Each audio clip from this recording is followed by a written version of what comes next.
మాయా రంభ. ఆనాటి దేవలోకపు విశేషములు వినినవారు వేలాది మంది వేంచేసి ద్వారం దగ్గర వేచి ఉన్నారు.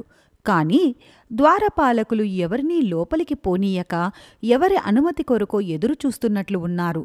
సమస్త దేవగణములు, దిక్పాలకులు, తాపసోత్తములే కాక నారద, తుంబురాది గానక శిఖామణులు, నాట్యాచార్యులు అనేక మంది లోపలికి పోవాలని తహతహలాడుతూ ఉండగా సర్వాలంకృత భూషితయ్యై రంభ గల్లుగల్లుమను గజ్జల మూతలతో వయ్యారంగా లోపలికి ప్రవేశించి ద్వారం దగ్గర నిల్చుంది. అక్కడ మూగి ఉన్న ప్రముఖ సమూహాల వైపు ఒక్కసారి క్రీగంట చూసింది. ఆ జగదేక సుందరి కంటపడగానే సమ్మోహితుడై అక్కడి గుంపు ఆమె క్రీకంటి చూపులకు మరింత తబ్బిబ్బై ఒకరినొకరు తోసుకుంటూ ముందుకు చొచ్చుకుపోసాగారు. దయచేసి కొంచెం ఆగండి. కిన్నెర కంఠంతో పలికిన రంభ పలుకులు అక్కడి వారికి ఎంతో మైమరుపు కలిగించింది. ఆ తర్వాత ఆమె ఏమి చెప్పబోతుందా అని ఆమె అమృత వాక్కుకై ఎదురు చూస్తూ ఉండగా ఆమె తిరిగి ఇలా అంది. ఈనాటి గానకోత్సవంలో కొందరికి మాత్రమే ప్రవేశం ఉంటుంది. గానకళా విశారదులు, నాట్య బృందాల కొరకు మాత్రమే ఈ సభ ఉద్దేశించబడింది. ఈ మాటలు అనేక మంది నిరాశయులై వెనక్కి వెళ్లారు. రంభ ఉద్దేశించిన కోవకు చెందిన వారు ఎంతో ఉత్సాహంతో ముందుకు నిలిచారు. కాని ఆమె పేరు పేరున వరస పిలిచి వారికి మాత్రమే ప్రవేశం ఇస్తుండగా గమనించిన నారదుడు, ఓహో, ఈ పెత్తనము ఈ సానిదానికిచ్చిందెవరు అని తనలో తాను అనుకుంటూ తనకు తానే ముందుగా నడుస్తున్నప్పుడు ఆమె వెంటనే తుంబురుడు సందేహపడుతున్న సమయంలో, తుంబురుల వారు ముందుగా లోనికి దయచేయవచ్చు. రంభ అనడమే తడువుగా తుంబురుడు నారదుడి వైపు చూసి చూడకుండా లోనికి గెంతిపోయాడు. రంభ అహంకారమునకు గతుక్కుమన్న నారదుడు తిలకించి చిరునవ్వు ముఖంతో, నారదుల వారు క్షమించాలి. ఈనాటి సభలో సత్కరింపబడేది మానవ సంగీతం గాని దేవసంగీతం కాదు అంది. ఓహో, ఆ మాట ముందుగానే ప్రకటించి ఉంటే మేమిక్కడికి రాకపోదుము కదా అంటూ నారదుడు క్రోధుడై గిర్రున వెనక్కి మళ్ళాడు. అవమానంతో అంగలు వేసుకుంటూ వడివడిగా మరలి వస్తున్న నారదమునికి ప్రియ శిష్యుడైన కందరుడు మార్గంలో ఎదురయ్యారు. గురువులు సంగీత సభకు పోకుండానే మరలుతున్నారా, లేక సభ ముగిసిందా? ఆర్తుతాగా మణికందరుడు అడిగిన దానికి నారదుడు క్రోధంతో నిట్టూర్పు ఉడ్చాడే కాని వెంటనే బదులు ఏమీ చెప్పలేకపోయాడు. ఇంద్రసభలో జరుగుతున్న ఈ సంగీత సభ చాలా బ్రహ్మాండంగా జరుగుతుందని విని సకాలంలో రాకపోయినందుకు విచారిస్తూ ఉన్నాను. అర్హులైన వారిని మహేంద్రుడు స్వయంగా సత్కరిస్తాడట. ఆ సత్కారాలు మనకు అవసరం లేదులే, పద. అలా అంటున్నారేంటి గురుదేవా? ఈ సంగీత సభ దేవగాన పాండిత్యానికి కాదట, మానవ సంగీతానికట. అందువల్ల రంభాదేవి గారు మనకా సభలో ప్రవేశం కూడా లేదన్నారు. అందుకే మరలి వస్తున్నా. ఆ వేశ్యకు అంత పొగరొచ్చిందా గురో? దానికి పెత్తనమిచ్చింది ఆ మహేంద్రుడే అయి ఉంటాడు. పాత్రములు తెలియకుండా పదవులిస్తే కలిగే ప్రయోజనాలు, ఫలితాలు ఇలాగే ఉంటాయి. తమ వంటి మహామునులను అవమానించిన ఆ దేవవేశ్యకు తగిన ఫలితం అనుభవిస్తుంది. నారదుడు తల పంకించి, ఆ మాట ఇప్పుడెందుకులే, పోదాం. నాకు మాత్రం ఆ సభలో ప్రవేశించి మానవ సంగీతంలో అగ్రగణ్యులు ఎవరుగా నిర్ణయించబడతారో తెలుసుకోవాలనింది గురు. అందుకు సభలో ప్రవేశించవలసిన పని లేదు. విషయం దానంతట అదే బయటపడుతుంది. మనం కొంచెం సేపు ఇక్కడే వేచి ఉందాం అంటూ నారదుడు అక్కడ ఉన్న ఒక చలువరాతి మీద కూర్చొండి ఉండగా గమనించిన మణికందరుడు కూడా ప్రయత్నం విరమించుకొని గురు సాన్నిధ్యంలో కూర్చొని పాదసేవలు సలుపుతూ ఉన్నాడు. గురుదేవా, నేను తమను ఎంతకాలం నుండో ఆశ్రయించుకొని ఉన్నాను. గాన విద్యలో నాకు గల కుతూహలం అపారమని మీకు తెలిసిన విషయమే కదా. అయి ఉండని తమరికింతవరకు నన్ను అనుగ్రహించారు కాదే. దానికేముంది? భగవత్తమైన శక్తి నీలో ఉంది. నువ్వు అచిరకాలంలోనే నాతో సరిసమానమైన గాన విద్యా ప్రావీణ్యుడవు కాగలవు.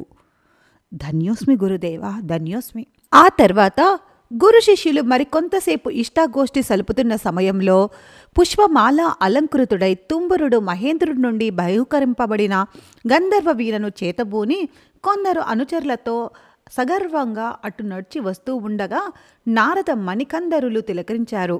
నారదుడు విషయం గ్రహించుకొని తుంబరుణ్ణి పలకరించలేదు. మణికందరుడు మాత్రం ఉత్సాహంతో లేచి నిల్చొని, ఓహోహో, గంధర్వ వీణ తుంబుల వారికి దక్కిందనమాట అని ప్రశ్నించాడు. ఇంకెవరికి దక్కుతుంది? తుంబురుడు సగర్వంగా నారదుడి వైపు చూస్తూ పలికాడు.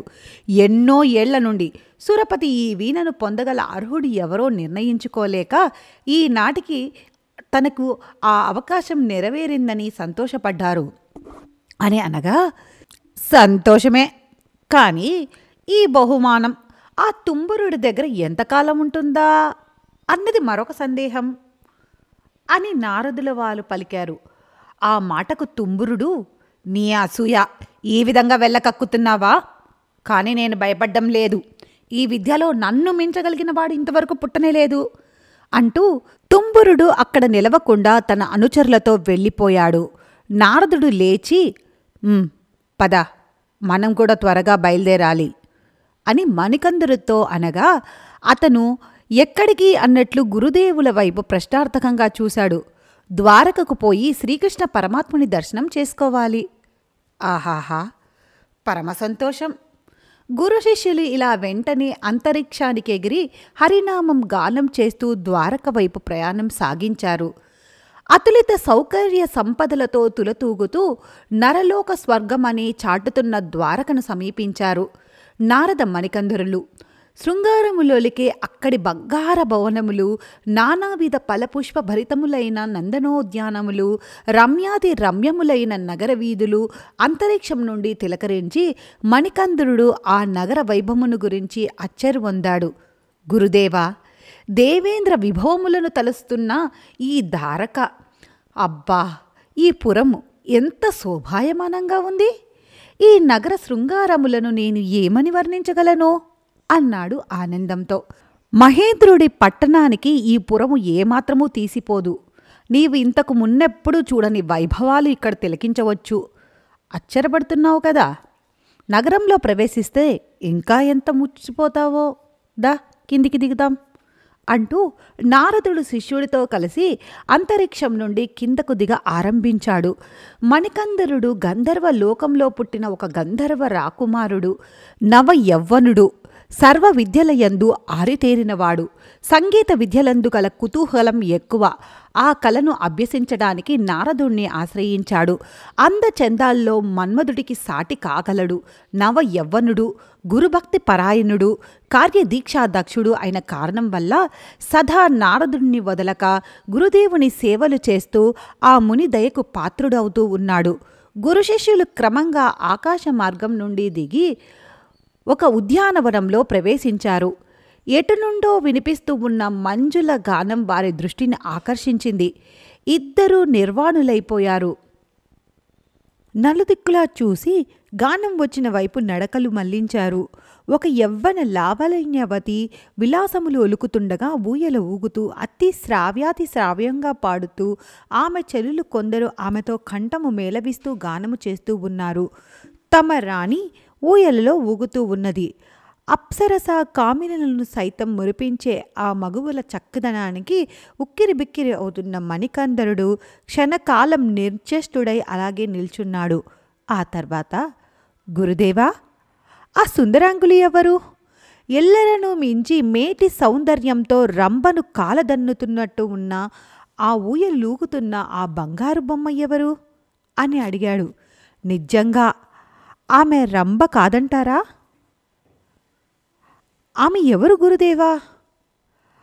ఆ జగన్మోహిని ఒక వేశ్య, శ్రీకృష్ణుని సేవించే పరిచారిక. ఆమె పేరు కలభాషిని సుమా. రా, పోయి ఆమెను పరామర్శిద్దాం అంటూ నారదుడు శిష్యుడితో ముందుకు నడిచి గంధర్వ కాంతలను మించిన మగువలను సమీపించాడు. నారదమునిని చూడ్డమే తడవుగా కలభాషిని ఊయల్ నుండి దుమికి చెలులతో వచ్చి నారదుణ్ణి సమీపించి ఆ మునికి సాగలపడి మొక్కింది. స్వామి, ధన్యోస్మి. ఈనాడు మీ రాక వల్ల మా పుష్పవనం పునీతమయ్యింది.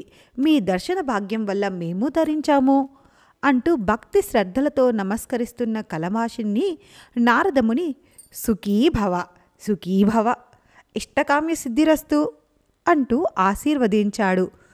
కోరికలు సిద్ధించడం దేవతలకు సులభ సాధ్యం కాని మా అలాంటి నరులకు ఎలా సాధ్యం స్వామి అని కలభాషిని అన్నదానికి నారదుడు చిరునవ్వు ముఖంతో, నీ మనోవాంఛితము తెలిసినప్పుడు సదా సాధ్యములు నిర్ణయించగలం కదమ్మా అన్నాడు. కలభాషిని సిగ్గుతో తలదించుకొని మౌనం వహించింది. మణికంద్రుడు ఆమెని అద్భుత సౌందర్యమును తనలో తానే అభినందించుకుంటూ ఉన్నాడు. తపస్సిద్ధులు, త్రికాల వేదులు మా చెలి మనోవాంఛితము తమరు ఎరిగే ఉంటారు కదా స్వామి అని చెలుల్లో ముఖ్యురాలైన చకిత మణికందరుని వైపు చూస్తూ ఇంకా ఏమో చెప్పబోతూ ఉండగా కలభాషిని తన చేతులను ఆమె నోటికి అడ్డం పెట్టి పక్కకు ఈడ్చుకుపోయింది. మిగిలిన మగువలు వారిని అనుసరించారు. అన్య మనస్కృడై నిలిచి ఉన్న శిష్యుడితో నారదుడు, ఏమయ్యా, నోట మాట రావడం లేదు? గంధర్వ కాంతలు సైతం రంభాదుల ముందు ఈ కలభాషిని ఎట్లున్నది అని అడిగాడు. రంభను తలగన్నగల మగువ సౌందర్యం నేనేమని వర్ణించగలను స్వామి? అదే సమయాన అంతరిక్షంలో విహరిస్తూ రంభ నలకూపరులు ఆ మాటలు విని కిందికి చూశాడు. ఓహోహో, నారద మణికందరులా? ఎవరో సౌందర్యవతి నిన్ను మించి ఉందని ప్రస్తావిస్తూ ఉన్నారు. పోయి విషయం తెలుసుకొద్దామా అని నలకూపరుడు అన్నదానికి తిరుగు చెప్పకుండా రంభ అతన్ని అనుసరించి వచ్చింది. రంభ నలకూపరులు వనంలో ప్రవేశించి నారదుడికి నమస్కరించారు. మీ దాంపత్య సౌకర్యానికి సుఖానికి ఎటువంటి ఆటంకము కలగకుండుగాక అని నారదుడు ఆశీర్వదించగా రంభ ఉలిక్కిపడి, అదేమిటి దేవముని, మా యొండరుల ప్రేమను శంకిస్తూ ఉన్నారా? ఆహా, నీకా తత్తరపాటు ఎందుకు? జగదేక సుందరివి, నీ పతిపైన నీకు మక్కువ తక్కుతుందా? అలా అవశ్యము ఉంటుందా? ఆ మాటల ధోరణికి నాకు అనుమానం కలుగుతుంది. నాకీ జన్మలో సవతిపోరు లేకుండా ఆశీర్వదించండి స్వామి, ఆ బాధను నేను భరించలేను అన్నది రంభ. నా ఆశీర్వాదం వల్ల ఏమాత్రం ప్రయోజనం ఉంటుందిలే, జరగనున్నది జరక్క మానదు. అయ్యయ్యో, అదేమిటి నారదా, నా పతికి మనుజకాంతల యందు మక్కువ ఎక్కువ, దానికి తోడు మీరు కీడుని శంకిస్తూ ఉన్నారు. అయ్యో, ఇప్పుడు నా గతి ఏమి? రంభ, లేనిపోని ఊహలు మదికి ఎక్కించుకొని వృధాగా ఎందుకు కలవరపడుతున్నావు? రా, ఇక పోదాం అని నలకూబరుడు హెచ్చరించాడు. కాని తన అనుమానమును తీర్చుకొని కానీ వెళ్ళదలుచుకోలేదు. మునీంద్ర, నా తలరాత ఎట్లుంటే అట్లగుతుంది, కానీ ఒక్క విషయం మాత్రం వివరించండి. తమరిని అడగవచ్చా? ఆహా, నిస్సందేహంగా అడగవచ్చు. తమరు ఇంతకు మునుపు ఎవరో ఒక సౌందర్యవతి గురించి తమ శిష్యుడితో మాట్లాడుతూ ఉన్నారు కదా. నన్ను మించిన అందగత్తెలు ఈ లోకంలో ఎవరైనా కలరా? కలరు. ఎవరు? అల్లదుగో, ఆ పొద మాటన చిలులతో విహరిస్తూ ఉన్న కలభాషిని, శ్రీకృష్ణుడి పరిచారిక.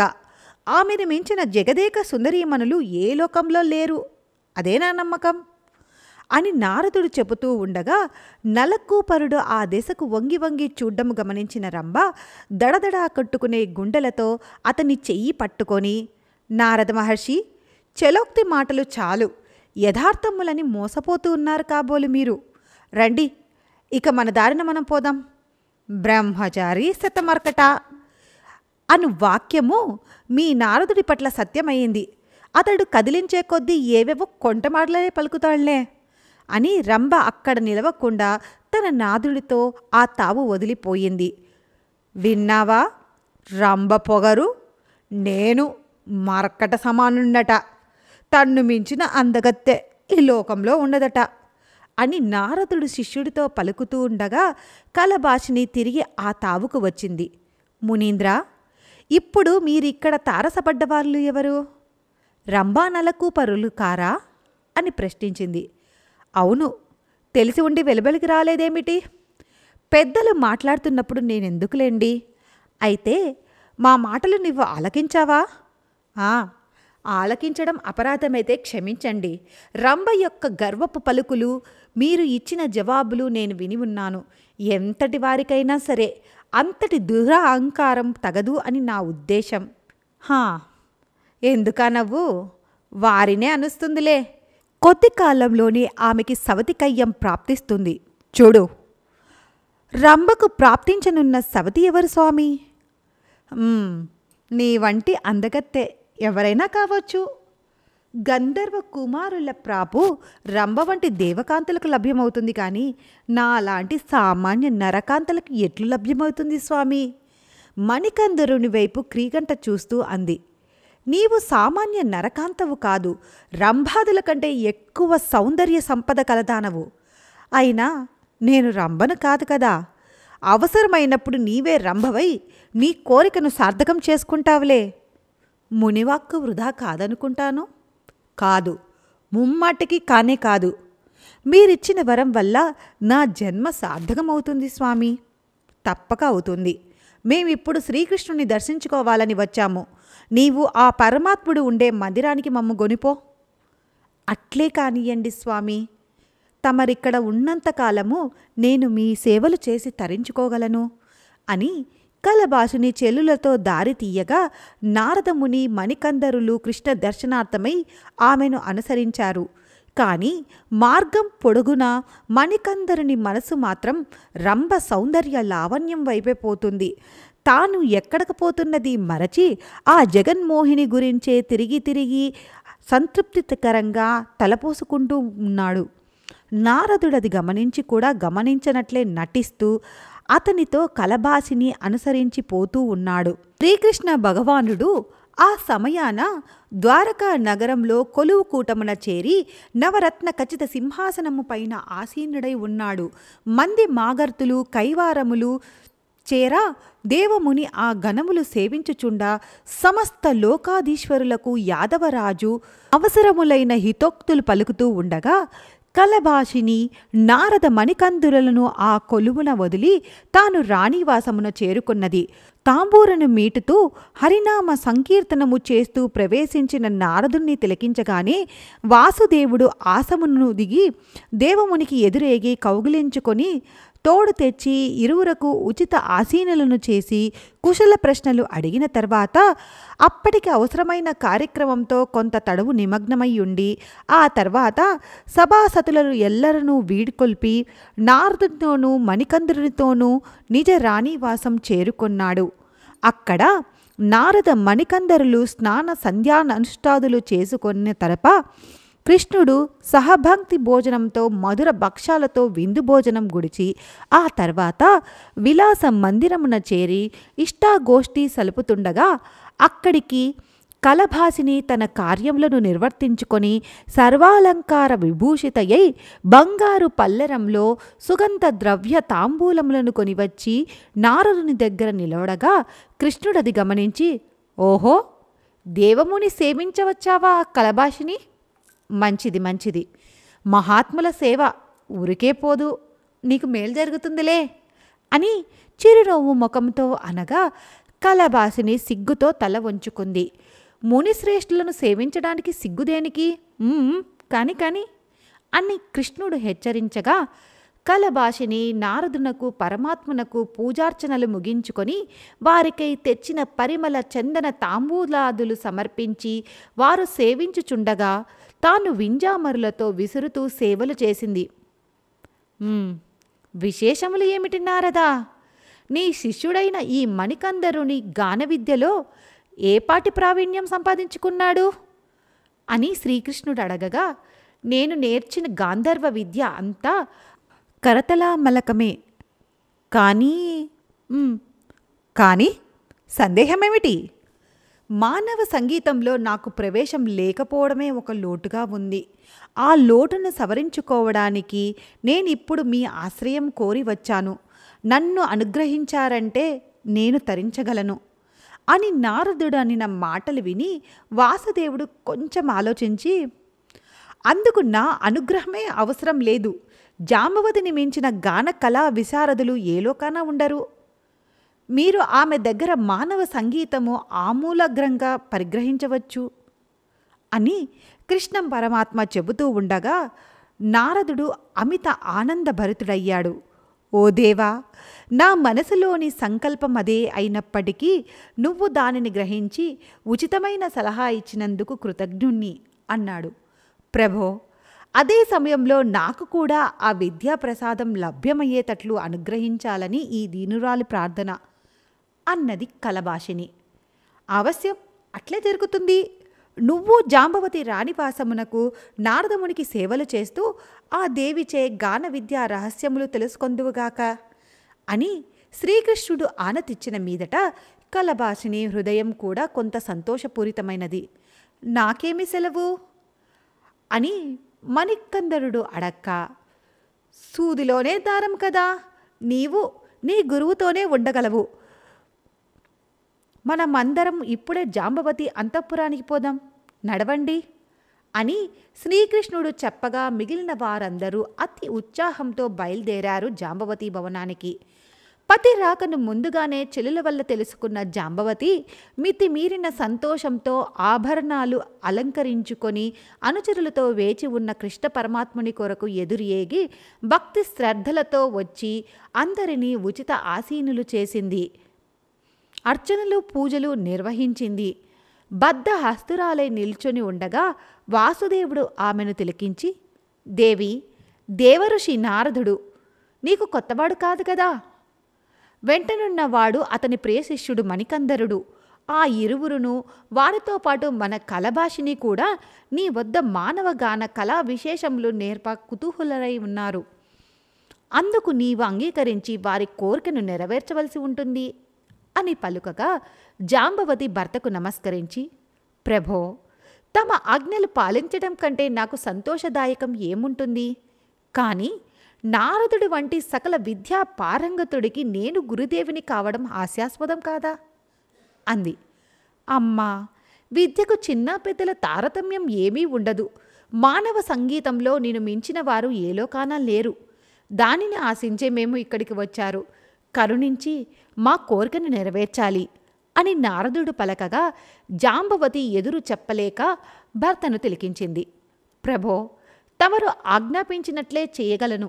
కానీ నాకు తెలిసిన గాన విద్యలో నాకు ఏమైనా లోపములుంటే తమరే సవరించాలి. నా విద్య నిర్దిష్టమైనదని మీరు అంగీకరించిన మీదటే దాన్ని నేను ఇతరులకు ఉద్దేశింపగలను అని అన్నది. అందుకు కృష్ణ పరమాత్ముడు సమ్మతించిన వెంటనే జాంబవతి తన వీణను కొనివచ్చి స్మృతులు సవరించుకొని ఆ స్మృతులతో తన కంఠముతో మేళవించి ఒక రాగము అందుకొని అద్భుతంగా పాడ ఆరంభించింది. వాసుదేవుడు ఆమె గానమును కొంతవరకు ఆలకించి, దేవి, నీవు నేర్చిన విద్య దోషపూరితమైనది కాదు. అది ఇంకా సవరింపవలసింది ఏమీ లేదు. ఆ పద్ధతుల ప్రకారమే నారదులకు నువ్వు విద్యను ఉపదేశించు. అంతకు ముందే గంధర్వ దేవ గాన విద్యా దురంధుడైన నారద మహర్షి ఇక నీ దగ్గర మానవ గాన విద్యా రహస్యములు తెలుసుకొని పరిపూర్ణుడు కాగలడు అని వివరించిన తదుపరటి ఎల్లరనూ ఆశీర్వదించి వెళ్ళిపోయాడు. నారదుడు ఆనాడే అన్ని విద్యలు ఆదిదేవుడైన వినాయకుడికి కొలిచి జాంబవతి దగ్గర విద్యాభ్యాసం ప్రారంభించాడు. అతడితో పాటు కలభాషిని మణికందరులు కలిగిన సదవకాశమును సక్రమంగా వినియోగించుకుంటూ ఆమె కూడా మానవ గాన విద్యా రహస్యములను తెలుసుకుంటూ ఉన్నారు. ఇక దేవలోకంలో నిజ అంతఃపురమున రంభ ఆనాడు వికల చిత్తరాలై ఏకాంతమున ఉండగా తుంబరుడి ఆగమనం చెల్లుల వల్ల తెలుసుకొని ఆ గాయక శిఖామణుణ్ణి సగౌరవంగా లోపలికి ప్రవేశపెట్టవలసిందిగా ఆజ్ఞలు జారీ చేసింది. అతడు ప్రవేశించిన వెంటనే రంభ ఎదురేగి అతనిని ఉచిత ఆసనం మీద కూర్చుండబెట్టి కుశల ప్రశ్నలు అడుగుతున్న సమయాన ఆమె ముఖలక్షణములు పరిశీలించిన తుంబరుడు ఇలా అడిగాడు. నాకు దేవేంద్ర సభలో జరిగిన ఘన సత్కారము గురించి నీతో ఉత్సాహంగా ముచ్చడించుకోవాలని వచ్చాను. కానీ నీ తీరు, నీ మనోవైకల్యంను చాటుతున్నదే. అందుకు గల కారణమును అడగవచ్చా? స్వామి, నేను మీకు బిడ్డ వంటి దానను. నా క్షేమము కోరు మీ వారితో నేను ఎందుకు చెప్పలేను? అందున మీరు నా క్షేమము కోరు వారిలో ముఖ్యులు. ఆహా, అందుకు సందేహమేమి దేవి? నన్ను మించిన సౌందర్యవంతులు ఈ లోకంలో ఎవరైనా ఉన్నారా నాకు తెలిసినంతవరకు లేదే. అవును కదా. మరొక విషయం, ఆనాటి గానసభకు అర్హులైన వారిని మాత్రమే ఆహ్వానించవలసిందిగా మహేంద్రుడి ఆజ్ఞ. తదననుకూలంగా నేనప్పుడు కొంతమందికి మాత్రమే ప్రవేశమిచ్చి మరికొందరిని నిరాకరించాను. అందులో నా తప్పేమైనా ఉన్నదా? ఏమీ లేదే. ఆ నిరాకరించబడిన వారిలో నారదుడు ఉన్నాడు. ఉండుగాక, అతడికి మానవగాన విద్యలో గోరంతైన ప్రవేశం లేదు కదా. ఆ విషయం అట్లుండని, తనకు ఆనాటి సభలో ప్రవేశం లేకపోవడానికి నేనేదో చేశానని అపోహపడి నాపై కత్తిగట్టాడు. ఉండని, అతడు కత్తిన కత్తి అతడికి ముప్పు తెస్తుందిలే, నీకెందుకు భయం? అలా అనకండి స్వామి. నారదుడు బహు పట్టుదల కలిగినవాడు, కక్ష మాత్రమే ప్రధానంగా కలవాడు, కలహప్రియుడు. కనుకనే నాకు ఎక్కువగా భయంగా ఉంది. వాడు నిన్నేం చేయగలడు? ఇది వినండి. మీకు దేవేంద్ర సభలో సన్మానం జరిగిన మరునాడు నేను నా మనోవల్లభుడితో కలిసి ద్వారకా నగర ప్రాంతంలో విహరిస్తూ ఉండగా ఆ కలహప్రియుడు తన శిష్యుడితో కలిసి ఒక ఉద్యానవనంలో కనిపించాడు. రంభను తలదన్నగల మేటి సౌందర్యవతి అని అతడు ఎవరినో శ్లాఘించడం విని నేను నా భర్తతో కిందికి దిగాను. తను శ్లాఘిస్తున్న జగదేక సుందరి ఎవరని అడగగా నాకు మునిపే సవతిపోరు కలదని సూచించాడు ఆ కొంటెనారదుడు. దానితో నా గుండెలో రాయి పడింది. అతడితో మాటలు ఇచ్చగించలేదు. అయినా దూరంలో విహరిస్తూ ఉన్న ఒక కన్యను చూపి తను శ్లాఘిస్తున్న త్రిలోక సుందరి అని ఆమెను సూచించాడు. ఆహా, ఎవరామె? శ్రీకృష్ణుడి పరిచారికయట, కలభాషిణియట. ఆమె నిజంగా అంత గొప్ప అందగత్తె? అవునా? మీరు కూడా భ్రమపడుతున్నారా తుంబురా? నన్ను మించిన అందగత్తె ఏ లోకంలో ఉంటుందంటారు? అయితే నిన్ను అవమానించడానికి అది నారదుడు వేసిన ఎత్తై ఉండాలి. అందుకు సందేహమేముంది? అవమానమును లెక్క చేయకుండా ఉందామనుకున్నా నాకు సవితి వల్ల దాంపత్య సుఖం దూరం అవుతుందని ఒక బెదురు పెట్టాడు కదా. అందుకే నా మనసు మరింత వికలమైపోయింది. ఆ కాబోయే సవితి కలభాసిని ఏమోనని అనుమానం పుట్టింది. హబ్బా, ఆధారం లేని అనుమానాలు పెట్టుకొని నీ వంటి విజ్ఞానవతి వివేకవతి బాధపడ్డం ఏమంత సమంజసంగా లేదు అని నా అభిప్రాయం. ఆధారాలు లేకపోవడం ఏమిటి స్వామి? నారదుడి వాక్కు వ్యర్థం కాదు కదా. నీ భర్త నలకూపరుడి మనసు గట్టిదైతే ఎవరేం చేయగలరు? అది కూడా నాకు సందేహమే. ఇందుకు మీరు ఏదైనా ఒక గట్టి ఏర్పాటు చేయకపోతే ఇక నా మనసు కుదుటపడదు అని రంభ బేలయ్యై పలికిన దానిని విని తుంబరుడు ఒక ఎంత ఆలోచనలో పడ్డాడు. హిమవత్ పర్వత ప్రాంతంలో నాకు తెలిసిన ఒక సిద్ధుడున్నాడు. అతని పేరు మేకలావర్తుడు. అతడు ఇటువంటి కార్యములలో సిద్ధహస్తుడు. నీకు గల మనోభీతికి అతనికి తెలియవేస్తే సవతి ఇబ్బంది లేకుండా చేయమని కోరిన ఎడల అతడు తప్పక నీ అభీష్టమును మన్నించి సాయపడగలడు. మహాత్మా, ఉచితమైన మీ సలహా విన్న మీదట నా హృదయభారం కొంత తగ్గినట్లయింది. కానీ ఆ సిద్ధుడెవరో నాకు తెలియదు. నన్ను మీ పుత్రికగా భావించి మీరే నన్ను ఆ సిద్ధుడి దగ్గరకు కొనిపోవాలి. అతనికి నా భీతిని చెప్పి దానికి తరుణోపాయాన్ని కూడా ఏర్పాటు చేయించుకోవాలి. అదేమంత పెద్ద పని కాదులే. మనం రేపే ఆ సిద్ధుణ్ణి దర్శించడానికి బయలుదేరవచ్చు. మంచిది స్వామి, నేనందుకు సంసిద్ధురాలనే ఉంటాను అని రంభ చెప్పిన మీదట మర్నాటి ప్రయాణ సమయంను కూడా నిర్ణయించి తుంబురుడు ఆమె దగ్గర సెలవు తీసుకొని వెళ్ళిపోయాడు. తుంబురుడు ఏవో మాటలు చెప్పి పోయాడే కాని ఆ వెనువెంటనే రంభ మనసు తిరిగి వికలమయ్యింది. నారదుడన్న మాటల్లో ప్రతి అక్షరము ఆమె హృదయంలో ప్రతిధ్వనించడం మొదలుపెట్టింది. కలభాషిణి నిజంగా నాకంటే ఎక్కువ అందగత్తె అయితే నా ప్రియుని మనసు ఆమె మీద మల్లుతుందా? ఒకవేళ అటువంటిదే జరిగితే నేను ఆత్మహత్య చేసుకొని తనువు చాలించుకోవడం తప్ప ఇంకో తరుణోపాయం లేదు. ఇంతవరకు నన్ను మించిన సౌందర్య రాశి లేదను లోకాలు కొనియాడుతూ ఉన్నాయి. నాకై తపస్సులు చేసేవారు వేలాది మంది ఉండగా ఈనాడు నాకు నా పురుషుడే పరకాంతను ప్రేమించడం జరిగితే నాకు అంతకంటే ఏమి అవమానం ఉంటుంది? ఇంతటితో రంభ పేరు మాసిపోయి కలభాషిని పేరు ప్రఖ్యాతికెక్కుతుంది. ఒక నరజాతి అధమ స్త్రీ, ఒక సేవకురాలు నాకు సవతి కావడమా? అయ్యో, నేను దాన్ని ఎలా సహించాలి? ఆమె సౌందర్యాన్ని నేనిప్పుడే సాలకంశంగా పరిశీలించి ఉంటే ఇప్పుడింత దిగులు పడవలసి ఉండేది కాదు కదా. నాతో పాటు నా ప్రియుడు కూడా నన్ను అనుసరించి దర్శించడం వల్లనే కదా చంచలమైపోతుంది మనసు. ఆ భీతి అప్పుడే అవకాశం లేకుండా నేను వెంటనే చూసి ఉండాల్సింది. అయ్యో, జరిగింది జరిగిపోయింది. కలభాషిని అను ఒక అందగత్తె భూలోకాన్న నన్ను మించి ఉంది అని వార్తను నేనెప్పుడైనా విని ఉండలేదే. నేను తనని అవమానించాను అన్న భావంతో నారదుడు ఏదో ఒక ప్రతీకారమును నాకు చేయ సంకల్పించినట్లు తేటతెల్లమవుతుంది. అందుకు తుంబురుడు ప్రతిసాక్షిగా నిలిచి నాకు ఎంతవరకు సహకరించగలడో చూడవలసి ఉంది అని ఆ తరువాత ఆమె తనలో తాను పరిపరి విధాల యోచనలు చేస్తున్న సమయంలో నలకూబరుడు అక్కడ ప్రవేశించిన కారణంగా ఆమె ఆలోచనలకు అంతరాయం కలిగింది. మణికందరుడా ఒంటరిగా కూర్చొని ఒక చిత్రపటమును రాస్తూ ఉన్నాడు. కలభాషిని వెనక నుండి వచ్చి అతను రచించే చిత్రపటం ఎవరిదా అని తొంగి చూసింది. రచన పూర్తి కాకపోవడం వల్ల అది వికృతంగా ఉంది.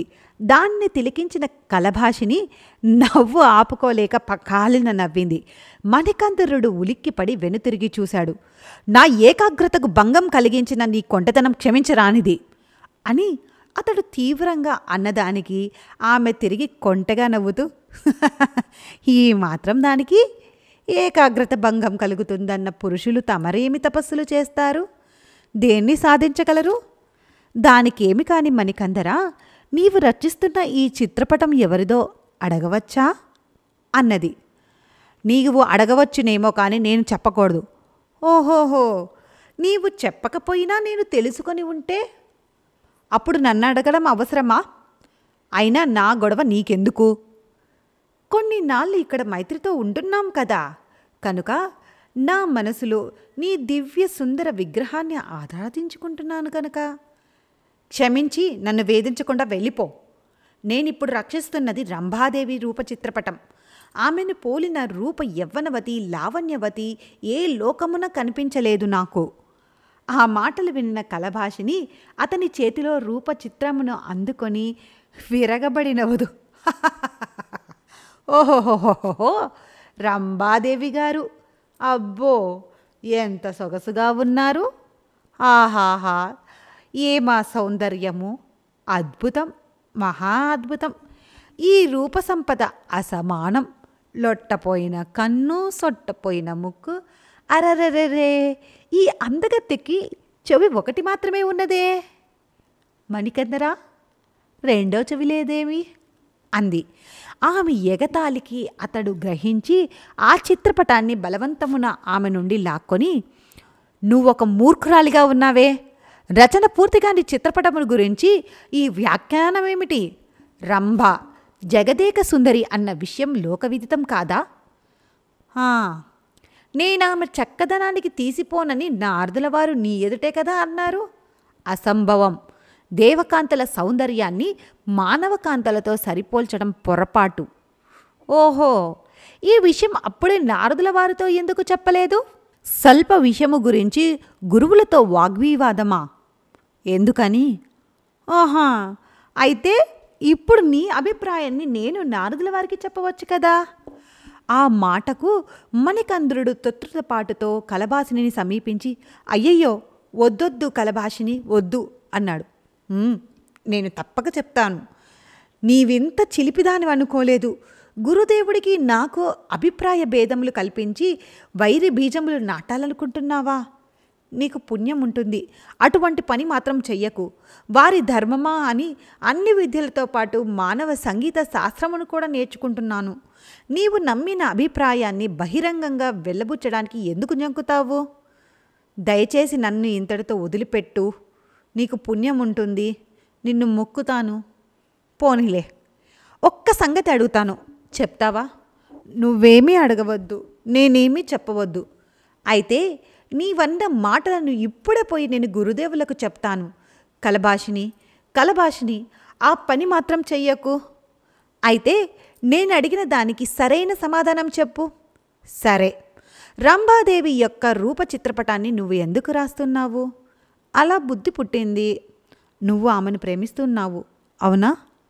మణికందరుడి ముఖము ఇంకోవైపు తిప్పుకొని, ఇటువంటి విషమ ప్రశ్నలు అడిగితే నేను బదులు చెప్పలేను అన్నాడు. చెప్పకపోయినా నాకు తెలుస్తూనే ఉందిలే కానీ మణికందరా, నా మనసులో నీకిప్పుడు చెప్తాను, వింటావా? చెప్పు. ఆనాడు పూదోటలో నేను చెల్లెలతో విహరిస్తూ ఉండగా నీవు నీ గురుదేవులు నారదుల వారితో కలిసి వచ్చావు. అవును, ఆనాడు రంభ కంటే ముందుగా నేనే నిన్ను చూశాను. నీ నవమోహన రూపాన్ని నాలో అభినందించుకున్నాను. నీవు నాకు ప్రియుడు కావాలని ఇష్టదైవానికి అన్ని రీతులా ప్రార్థించుకున్నాను. నారదుల వారు నా అభిప్రాయమును గుర్తించి ఆశీర్వదించారు కూడా. మనోహర, నా కోర్కెను వృధా చెయ్యకు, నా హృదయ వేదనను గుర్తించి కరుణించు అని కలభాషిని ఆవేశపూరితురాలై ఇంకా ఏవేవో పలుకుతూ ఉండగా నారదుడు అక్కడికి ప్రవేశించి, సుఖీభవ, కామినీ కాముకుల ఏకాంతమునకు ప్రేమ సయ్యాటలాడ్డం లేదు కదా అని అన్నాడు. ఆ మాటలు విని కలభాషిని కొంచెం దూరంగా తొలగి నిల్చొంది. మణికందరుడు తాను రచిస్తున్న రంభాదేవి చిత్రపటాన్ని గురువుల కంటపడకుండా మరుగుపరుచుకొని తడబడుతూ వచ్చి బద్ధహస్తుడై ఎదురుగా నిలబడ్డాడు. రంభను గురించి తనకున్న అభిప్రాయాలు వెల్లబుచ్చవద్దని కలభాషిని వైపు దీనంగా చూస్తూ ఉండగా, జాంబవతీదేవి అనుగ్రహం వల్ల మనము మానవ సంగీత శాస్త్రంలో పరిపూర్ణులం అయ్యాం. తన వల్ల మనం నేర్వవలసిన విద్యా రహస్యములు అన్నీ కూడా ఆ తల్లి సెలవిచ్చింది. మనకిక ఇక్కడ ఉండవలసిన పని లేదు. శ్రీకృష్ణ పరమాత్ముని దగ్గర సెలవు తీసుకొని బయలుదేరవచ్చు అని నారదుడు చెప్పిన మాటలు విని కలభాషిని కలవరపడుతూ, అయ్యో, మీరిప్పుడే దారిక వదిలి వెళ్ళిపోతూ ఉన్నారా? ఇన్ని రోజులు మీ సేవా భాగ్యంలో తరించుకుంటున్నానే, నాకింతలోనే ఎడబాటు. అయ్యో, ఏమి చెయ్యాలి నేను అని శోకపూరిత కంఠంతో అంది. అమ్మా, భక్తి కల చోట తనువులు వేరైనా ఆంతర్యాలకు ఎడబాటు లేనేలేదు. మేము చక్కబెట్టుకోవలసిన కార్యాలు ఎన్నెన్నో ఉన్నవి కనుక ఈనాడే బయలుదేరవలసి ఉంటుంది. ఇన్ని రోజులు నువ్వు ఇక్కడ మాకు ఎటువంటి లోటు రానియక శ్రద్ధామతివై సేవించి సేవలు చేశావు. మేము సదా కృతజ్ఞులం. మునీంద్ర, నేను కూడా మీతోనే ఉండి సదా మీ సేవలు చేసి తరించడానికి అనుమతి ఇవ్వవలసిందిగా ప్రార్థిస్తున్నాను. తమరు తప్పక అంగీకరించాలి. బిడ్డా, నీవు అద్భుత రూప లావణ్యవతివి, పుష్ప సుకుమారివి. మేమో నిలుకడలేని దేశ దిమ్మరులమై తిరగవలసిన వారము. ఎండ కన్నెరగని నీ వంటి కోమలాంగులు మాతో సంచారం చెయ్యదగదు. శిష్యుడు మణికందరుడు కూడా మాతో కొంతకాలమే ఉండగలడు. ఆ పిమ్మట మేము ఒక్కరలమే దేశదిమ్మరలమై తిరుగుదుము కాక సదా శ్రీకృష్ణ సేవా భాగ్యము పొందుతూ సుఖివై ఉండు. నీకు సర్వశుభములు చేకూరుగాక అని ఆ మాటలకు మారు పలకలేక గుడ్ల నీరు కమ్ముతూ కలభాషిని వివిధ రీతుల ఓదార్చి మణికందరుడితో శ్రీకృష్ణ దర్శనార్థం బయలుదేరాడు నారదుడు. కనుచూపుల కందినంత వరకు మగువ మణికందరుని తిలకించింది. ఆ తరువాత బరువెక్కిన హృదయంతో తన దురదృష్టములను పలుమార్లు తూలనాడుతూ లోనికి పోయింది. రంభ తుమ్మురులు కొన్ని దినములు ప్రయాణము సలిపి అనేక శ్రమల కోర్చి ఎట్టకేలకు హిమగిరి పర్వతాన్ని చేరారు. లెక్కకు మిక్కుటమై ఉన్న మంచు కొండలు ఎన్నెన్నో. వాటి అందచందాలు, ప్రకృతి శోభలు కనువుల పండగగా తిలకరిస్తూ మరికొన్ని కొండలను దాటి ఆ తర్వాత రంభ సుకుమార తనువులు అడసి ముఖము వాడినంత చెమట పట్టింది. స్వామి, మనం ఇంకా ఎంత దూరం ప్రయాణం చేయవలసి ఉంటుంది? తమరు చెప్పిన ఆ సిద్ధుడు ఎక్కడ ఉంటాడు అని ప్రశ్నించగా, అమ్మా, నేనా సిద్ధుణ్ణి తిలకించి బహు సంవత్సరాలయ్యింది. అతను ఈ కొండా కోణంలోనే ఎక్కడో ఉంటాడు. నీ కోమల శరీరం అలసిపోయిందని నాకు తెలియకపోలేదు. అయినా కార్యార్థులమై వచ్చిన వారం కనుక మరి కొంతసేపు శ్రమించిన ఎడల ఆ సిద్ధుని ఉనికి తెలియకపోదు అన్నాడు తుంబురుడు. ఇరువురు ఒక పర్వతాగ్రమునపై నిలిచి నలుదెసలా తిలికించి చూడగా వారికి ఒక బిలమార్గము కనబడింది. తుంబురుడు దారి తీయగా రంభ మౌనంతో అతనిని అనుసరించింది. ముందు ఆ మార్గమున ఒకంత యోగ్యమై ఉన్నట్లు పోను పోను అంధకార బంధురమై ముందుకు సాగుతూ కష్టతరం అయింది. తుంబురుడు ధైర్యము తెచ్చుకొనగా రంభ భయకంపితురాలై, స్వామి, మనము ఈ దుర్గమమైన అంధకార బంధురంలో ప్రవేశించాము. ఈ బిలమార్గమున మనకెటువంటి ప్రమాదము రాదు కదా అని అడిగింది. దేవి, ధైర్యంగా ఉండు. నీ ప్రాణములకు నా ప్రాణాలు అడ్డు సల్పగలను. నా చెయ్యి పట్టుకొని మెల్లగా నాతో రా అని తుంబరుడు ఆమెను పట్టుకొని మెల్లిమెల్లిగా కొంత దూరం నడిపించాడు. ఎటునుంచో శంఖారావములు, డమరుక మృదంగ ఘన వాయిద్యములు వినిపించుచుండగా రంభ తుంబరులు అడలిపోయారు. మహాత్మా, నిర్మానుషమై ఉండి నిరాకారంగా ఉన్న ఈ పర్వత శ్రేణుల్లో ఈ భయంకరమైన వాయిద్యములు ఎక్కడి నుండి? నాకేమీ అర్థం కావడం లేదు. మనం అనుకున్న సిద్ధుడు చండీ ఉపాసకుడు. మనం ఆ మాత నివసిస్తూ ఉన్న సమీపంలో ఉండవచ్చు. మనం ఇప్పుడు ఆలకిస్తున్న శంఖారావములు, ఇతర వాద్యములు అతడి చండీ పూజకు సంబంధించినవి కావచ్చు అని చెబుతూ తుంబరుడు ఆమెతో మరికొంచెం ముందుకు సాగగా అక్కడ అంధకారం దివ్య జ్యోతిర్మయంగా మారి వారికి అధిక సంతోషం కలిగించింది. అంతా పట్టపగలు, విశాలమైన బాట. ఆ బాటకు ఒకానొక సర్వశోభితమయ్యున్న దివ్య భవనము. రంభ తుంబురులు ఉత్సాహంతో లోన ప్రవేశించాడు. తోడనే ఒక నడిమి వయస్కుడు ఉన్న దీర్ఘకాయుడు వారికి ఎదురై, ఎవరు మీరు? ఇక్కడికెలా రాగలిగారు అని కర్కశ కంఠంతో ప్రశ్నించాడు. అతని శరీరమంతా వస్త్రములు లేక ఒకే ఒక కౌపీనం మాత్రం ధరించి ఉన్నాడు. అతని శరీరం వలె కంఠము కూడా కర్కశమై బ్రీతిని కొలుపుతూ ఉన్నది. అతడు రెప్పవాల్చక రంభవైపే తిలకిస్తూ ఉన్నాడు. మాట్లాడరేం? ఎవరు మీరు? ఎందుకొచ్చారు అంటూ గద్దించాడు. రంభ బెదురుతూ తుంబురుని వైపు చూడగా అతడు కొంత ధైర్యము తెచ్చుకొని, ఓయి, నీవెవరవో ముందు వివరించు. నా పేరు తుంబురుడు. నా వెంట ఉన్న ఈ జగదేక సుందరి రంభ అని పేరు గల గంధర్వ అంగన. మేము ఇరువురం మేకలావర్తుడు అనే ఒక సిద్ధుణ్ణి సందర్శించాలని తిరుగుతున్నాము. ఇది అతని నివాసం అయి ఉండవచ్చునని వచ్చాము అని అన్నాడు. మీరు ఊహించినది సరిగానే ఉన్నది. మా గురుదేవులైన మేకలావర్తుల వారి నివాసం ఇక్కడే ఉన్నది. కానీ ఇది మాత్రం కాదు. ఇది చండీ ఆలయం. మీరు నాతో వచ్చినట్లయితే ఆ సిద్ధులు ఉండే స్థలం చూపించగలను. అతడు అనడమే తడువుగా, మంచిది మంచిది. మాకు సిద్ధుణ్ణి చూపించి ఉపకారం చేయ సంకల్పించిన నీకు కృతజ్ఞులం. మీ పేరు అడగవచ్చా అని తుంబురుడు అడిగాడు. నా పేరు కేతుబాహుడు. మేకలావర్తునకు ప్రియ శిష్యుణ్ణి. నాతో వారి దగ్గరికి వస్తారా అంటూ అతడు ముందు దారి తీయగా రంభ తుంబురులు అతన్ని అనుసరించారు. అతడు వారిని కొంత దూరం తీసుకువెళ్ళి ఒక అత్యున్నతమైన పర్వత శిఖర ఉపరిభాగాన్ని ఎక్కించాడు. అక్కడ నందీశ్వర ఆకారంలో ఉన్న ఒక రాతి విగ్రహం వారికి చూపించి కేతుబాహుడు ఇలా అన్నాడు. మీలో ఒకరు నంది వాహనంపై కూర్చున్న ఎడల అది మిమ్మలను మేకలావర్తుడు ఉన్న సన్నిధికి కొనిపోగలదు. మేము ఇరువురము ఆ సిద్ధుని దర్శింపగోరుచున్న వారము. ఒక్కరికి మాత్రము ఈ వాహనం గొనిపోవుట వల్ల ఏమి లాభం అన్నాడు తుంబురుడు. ఒక్కరిని మాత్రమే కాదు, ఇరువురును కొనిపోవును. కానీ ఏకకాలంలో ఆ పని సాధ్యం కాదు. ఒకరి తర్వాత ఒకరు వెళ్ళవలసి ఉంటుంది అని కేతుబాహుడు చెప్పినది విని రంభ తుంబురుడి వైపు ప్రశ్నార్థకంగా చూసింది. ఆ పద్ధతిలో సిద్ధుడి రాక కోసం నిరీక్షిస్తూ మనం చండీ ఆలయంలోనే వేచి ఉండడం సమంజసం తోస్తుంది అన్నాడు తుంబురుడు. ఒక్కొక్కరు ఒంటరిగా వెళ్ళడానికి భయపడుతున్నారా?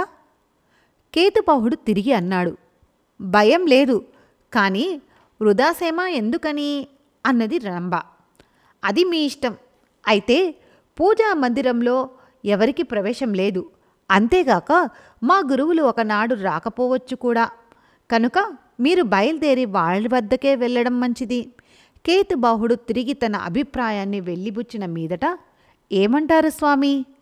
రంభ తుంబురుణ్ణి అడిగింది. అతనికేమని చెప్పడానికి పాలు పోలేదు. రంభ సాహసించింది.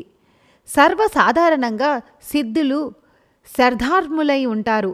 వారి శిష్యుడైన ఈ కేతుబాహుడు యోగ్యుడే అయి ఉండాలి. అటువంటి సిద్ధపురుషుల దర్శనార్థమై వెళ్తున్నప్పుడు మనం ఎందుకు అనుమానించాలి? నేనే ముందు ఈ నందివాహనంపై నుండిపోయి సిద్ధుల వారి సాన్నిహిత్యం చేరుకుంటాను అని రంభ అనడమే తరువుగా, అది సరైన మాట. రండి, వాహనంపై అటోకాలు ఇటోకాలు వేసి దాని చెవులు పట్టుకుని నిర్భయంగా కూర్చోండి. రెప్పపాటు కాలంలో మీరు మా గురువుల సాన్నిధ్యం చేరుకుంటారు అన్నాడు కేతుబాహుడు. ఏమో చెప్పబోయి కూడా రంభ అవకాశం ఇయ్యకుండా తమ మీదుగా నందివాహనం మీద ఎక్కి కూర్చోవడం వల్ల తుంబురుడు ఊరుకోవలసి వచ్చింది. ఆమె వాహనం ఎక్కి కూర్చోవడమే తడవుగా కేతుబాహుడు ఏదో ఒక సాంకేతిక వాక్యం పలికాడు. అందు జై మేకలావర్త అన్న మాట మాత్రం రంభ తుంబురులు ఇద్దరూ విన్నారు. రంభ ఎక్కిన నంది వాహనము ఆమెను భూగర్భంలోనికి కుంగదీసి రివ్వున శబ్దం చేసుకుంటూ కొండ దిగువ భాగంలోనికి రెప్పపాటు కాలంలో మటుమాయం అయ్యింది. ఆ వాహనం రంభను దించి తిరిగి రావడానికి ఎంతసేపు పడుతుంది అని తుంబురుడు అడగ్గా, మీ రంభాదేవి చెప్పిన దానిని బట్టి గురువులు ఎంత త్వరగా ఆజ్ఞాపిస్తే ఆ వాహనం అంత త్వరగా చేరుకుంటుంది అని కేతుబాహుడు తన బాధ్యతను కొంత దించుకోవడం గమనించి తుంబురుడు నిర్వాణుడైపోయాడు. కానీ ఏమనడానికి అవకాశం లేకుండా పోయింది. కొద్ది క్షణాలు గడిచిన తర్వాత తుంబురుడు తిరిగి అన్నాడు, వాహనం ఎచ్చే వరకు తమరిందే వేచి ఉండండి. నేను చండీ పూజ ముగించుకొని వెంటనే వస్తాను అని కేతుబాహుడు తన బాధ్యతను మరికొంత తగ్గించుకోవడం గమనించిన తుంబురుడు నిర్వాణుడైపోయాడు. కానీ ఏమీ అనడానికి అవకాశం లేకుండా పోయింది. కొద్ది క్షణాలు గడిచిన తర్వాత తుంబురుడు తిరిగి అన్నాడు, వాహనం వచ్చే వరకు వేచి ఉండండి. నేను చండీ పూజను ముగించుకొని వెంటనే వస్తాను అని కేతుబాహుడు తుంబురుడి జవాబుకు ఎదురు చూడకుండా కొండలు దిగి ఎటో వెళ్ళిపోయాడు. తుంబురుడు ఆ దశకు శూన్యంగా చూస్తూ నిల్చోవడం తప్ప ఇంకేమీ చెయ్యలేకపోయాడు. రంభాదేవి అధిరోహించిన నందివాహనము ఆమెనొక పాతాళ భాగానికి కొనిపోయి దిగవిడిచింది. రంభ వాహనము దిగి నలువైపులా పరిశీలించి చూడగా అది పాతాళ లోకము కాదని, ఆ కొండల్లోనే ఒక గుహ భాగము అని అర్థమయ్యింది. అయితే వెంటనే తాను ఆశించి వచ్చిన సిద్ధుడు ఎక్కడా కనిపించకపోవడమే గాక ఆ ప్రదేశమంతా సర్వశూన్యమై ఉంది. మనుషులు నివసించే చిహ్నాలు అక్కడ ఏమీ కనపడకపోవడం గుర్తించి ఆమె ఎక్కువ ఆశ్చర్యం పొందింది. తనకక్కడే చేర్చిన నందివాహనం కదలకుండా అక్కడే స్థాపితమై ఉండి చూడ్డం చూసి ఆమె మరింత తెల్లబోయింది. తుంబురుణ్ణి కొని రావడం కోసం వాహనం వెంటనే పోక ఇక్కడే నిలిచి ఉండడానికి కారణమేమిటి అని ఆమె తనలో తాను తర్కించుకుంది. కానీ ఆమె ప్రశ్నకెవరు బదులు చెప్తారు? జరిగినది మోసమా, ప్రమాదమా? ఆమె తన్ను పలుమార్లు ప్రశ్నించుకుంది. ఎంతసేపు కాచుకున్నా వాహనం కదలనే లేదు. రంభకేమీ పాలు పోవడం లేదు. రాతి విగ్రహాన్ని ఏమని అడుగుతుంది? అడిగితే మాత్రం అది ఏమని సమాధానం ఇస్తుంది? క్షణాలు గడిచిన కొద్దీ రంభకు ఆరాటం ఎక్కువ కావడం మొదలైంది. ఆ గుహ భాగం అంతటినీ 1-2 సార్లు కలయ తిరిగింది. ఎవ్వరూ లేరు. ఏమీ కనిపించడం లేదు. ఉన్నట్టుండి గంభీరమైన ఆ శూన్యంలో మహామహులెందరో తపస్సు దారపోసి ఆశించే ఆ రంభ సంభోగం ఈనాడు నాకు అయాచితంగా లభ్యమైంది. ఆహా, ఏమి నా భాగ్యం అన్న మాటలు, ఆ మాటలతో మిళితమైన కర్కశమైన వికటట్టహాసం విని రంభ త్రుళ్ళిపడి అట్టు ఎదురుగి తిరిగి చూడగా ఎదురుగా కేతుబాహుడు ప్రత్యక్షమయ్యాడు. దృఢకాయుడుగా ఉన్న ఆ కౌపీన దారిని చూడగానే ఆమెకు ఆ పాదమస్తకం వణికింది. ఓరీ తుచ్చుడా, ఈ మోసమంతా నువ్వు చేసిందేనా? పితృ సమానుడైన తుంబురు నుండి నన్ను వేరు చేయడానికా ఇంత పన్నాగం? నేను దేవసభలోని నాట్యారాణిని. సమస్త దేవ మానవ సంతతులు నా అనుగ్రహమునకై తపస్సులు చేస్తారు, శక్తులు ధారపోస్తారు. నా ప్రతిభ నీకింకా తెలియలేదేమో. నా కన్నెర్ర నీలాంటి శుద్రులను ఎంతటి వారినైనా సరే భస్మం చేయగలదు అని రంభాదేవి కోపోద్రేకురాలై పలుకుతున్న వచనాలను కేతుబాహుడు జంకగా మిక్కిలి పరిహాసపూర్వకంగా పలికాడు. పిచ్చిదానా, నువ్వు ఊహించుకున్నంత తేలిగ్గా నేను బెదిరిపోయేవాడిని కాన్లే. నా గురువుకున్న యావశక్తులు నాకు కూడా ఉన్నవి. నువ్వేది కోరినా నేను సమకూర్చగలను. అందుకు నేను సమర్థుణ్ణి. వ్యర్థుడను ఎంతమాత్రము కానని గుర్తించు. జగన్మోహనకరమైన నీ రూపలావణ్యము ఎరిగి నిన్ను అనుభవించాలనే ఆతృతంతో వేరుపరచి ఇక్కడికి రాగించానే కానీ నీకు హాని ఎంతమాత్రము తలపెట్టను. అసంభవం. రంభా ప్రాపకం నీలాంటి మూర్ఖులకు కాదు. నేను మూర్ఖుడని భావించడంలోనే ఉంది నీ పొరపాటు. నీతో అధిక ప్రసంగం నాకు అనవసరం. నీ గురువెక్కడా? త్వరగా చెప్పు. నాకు నేనే గురువు, నాకు వేరే గురువా? ఆ మాటలకు రంభ మరింత నిర్వాణురాలయ్యింది. అయితే మా తుంబురుడు సూచించిన మేకలావర్తుడనే సిద్ధుడిక్కడ లేడా? నేనే ఆ సిద్ధుణ్ణి. నా పేరే మేకలావర్తుడు. నిన్ను ఒంటరిగా ఇక్కడికి రప్పించి ఏదో చిన్న ఎత్తు చేశాను అంతే. నా ప్రతాపం కొంత గుర్తించావులే. నీ అంతట నీవే నాకు దాసివవుతావు, అటు చూడు అంటూ అతడు తన చేతికి ఒకసారి గాలిలో ఊహించి ఏవేవో మంత్రవాక్యాలు చదవగానే ఆ గాలిలో కొన్ని అగ్నిజ్వాలలు ఉద్భవించావి. అంతేకాక ఆ జ్వాలల నుండి ఒక త్రిశూలం ఆవిర్భవించింది. చూడు, నా ప్రజ్ఞ చూడు అని ఆ త్రిశూలం ఇప్పుడే పోయి పర్వతాగ్రమున ఉన్న నీ అనుచరుడైన తుంబరుణ్ణి సంహరించగలదు అని ఆ కపట వేషధారి పలుకుతున్న భయోత్పాతములైన వాక్యములు విని రంభ భయపడుతూ, స్వామి స్వామి, అంత పని చేయకండి. నా కోరికపై నాకు సహకరించడానికి వచ్చిన అమాయకుడిపై ప్రాణం తీయకండి అని ప్రార్థించింది. అయితే నీవు నాకు వసురాలివైతావా? అవుతాను. మున్ముందు ఈ అగ్నిజ్వాలలను చల్లార్చి ఆ త్రిశూలమును ఉపసంహరించండి. ఓ, అదెంత పని అంటూ ఆ వేషధారి తిరిగి తన దక్షిణ హస్తమును గాలిలో ఊపగా మంటలు చల్లారాయి. త్రిశూలం అదృశ్యమైంది. వానిని యుక్తి వల్ల జయించడమే కర్తవ్యం అని రంభ తనలో తాను అనుకుంది. ఒక్క మాట, తుంబురుడు మీకేదో అపచారం చేయగలవాడని మీరు అపోహపడ్డం చాలా పొరపాటు. ఆయన మన కలయికకు గాని మన శేక్షకు గాని ఎంత మాత్రము అంతరాయం కలిగించడు. నాకు పితృ సమానుడైన వాడు అక్కడ ఒంటరిగా ఉంచి ఇక్కడ మీతో ఇచ్ఛాభోగములు పొందడానికి నా మనస్సు అంగీకరించడం లేదు. వికలచిత్తరాలై ఉన్న నేను మీకు ఏమి ఆనందము అందియగలను? మీరు ఏపాటి సౌఖ్యములు అందుకోగలరు? మగువకు మనసు బాగుండినన్నే కదా మరులు గొలపగలదు అన్నది. అవునవును, నీవు చెప్పిన దాన్ని నేను కాదనలేను. నీపై విశ్వాసముంచి నీ అనుచరుణ్ణి ఇప్పుడే ఇటు రావించగలను అంటూ ఆ మంత్రగాడు చేరువలో ఉన్న నందివాహనమును సమీపించి సాంకేతిక వాక్యములు పలకగా అది మీదికి లేచి క్రమముగా ఆ చోటి నుండి అంతర్ధానమైపోయింది. అప్పటికి రంభ యొక్క మనసు కొంత కుదుటపడింది. చేజిక్కిన చక్కదన్నాల చుక్క తన్ను కాదు అని ఇంకెక్కడికి పోగలదు అన్న ధైర్యంతో ఆ మోహావేశుడు తుంబురుడి రాకకై ఎదురుతన్నులు చూస్తూ వేచి ఉన్నాడు.